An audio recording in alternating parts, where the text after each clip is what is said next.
Hi, everyone. I'm Olga Villaverde with your latest Newsmax Now update. Secretary of Defense Chuck Hagel says U.S.-led airstrikes may actually be helping the Syrian president.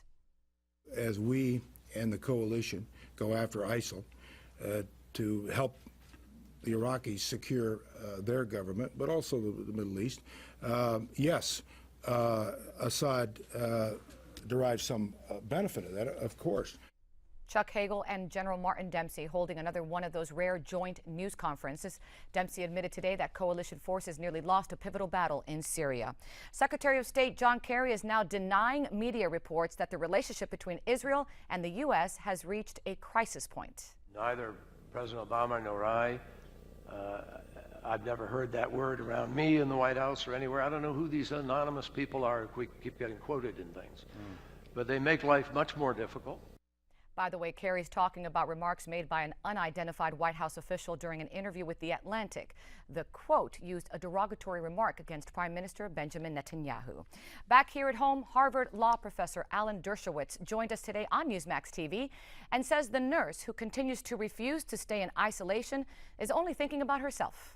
But I think the power is in the government. People ought to comply and not selfishly try to bring lawsuits to challenge the public health measures that are taken. Meanwhile, Governor Paul LePage says he's ready to use his full authority to rein in the nurse who refuses to comply with the state's so-called voluntary quarantine. State attorneys in Maine tried to negotiate with Casey Hickox on her quarantine, asking her to avoid public places while allowing her to go outside. But those talks have failed.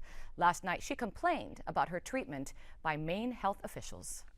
They will not allow me to leave my house and have any interaction with the public, even though I am completely healthy and symptom-free.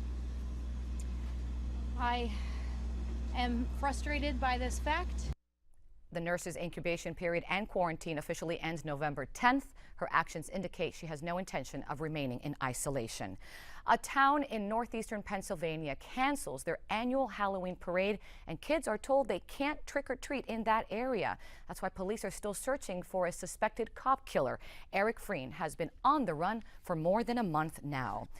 Midterm elections are just 5 days away, and Republicans are looking to take control of the Senate. One of the key Senate races we're watching takes place in Iowa. Republican Joni Ernst holds a 4-point lead over Democrat Bruce Braley.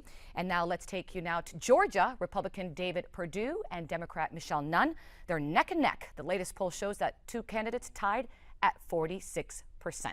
I'm Olga Villaverde. Stay tuned for another Newsmax Now update. Always stay connected to Newsmax TV and Newsmax.com.